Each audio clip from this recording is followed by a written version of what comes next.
5 супер интересни факта за България, които ще ви шокират. Останете до края, защото последния факт ще ви изненада. Факт 1. Най-старото злато в света. Знаете ли, че в България е открито най-старото обработено злато в света? То е открито във Варненския некропол и е на повече от 6000 години. Това злато показва, че древните хора по нашите земи са били много напреднали за времето си. Факт 2. Българската азбука.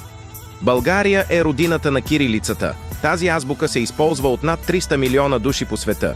Създадена е от светите братя Кирил и Методий. Факт 3. Розовото масло.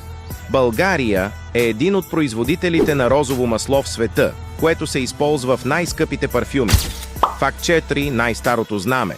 България е единствената страна в Европа, която не е променила името си от създаването си през 681 година. Освен това, българското знаме е едно от най-старите непроменени знамена в света. Преди да ви разкрия последния уникален факт, напишете в коментарите от кой град гледате това видео, ще ми е интересно да разбера. Факт 5. Хората и традициите. И последно, българският народ е известен със своите традиции, като нестинарството, танц върху огън, който е уникален за нашата култура. Напиши в коментарите ти какво още знаеш за България и не забравяй да ме последваш.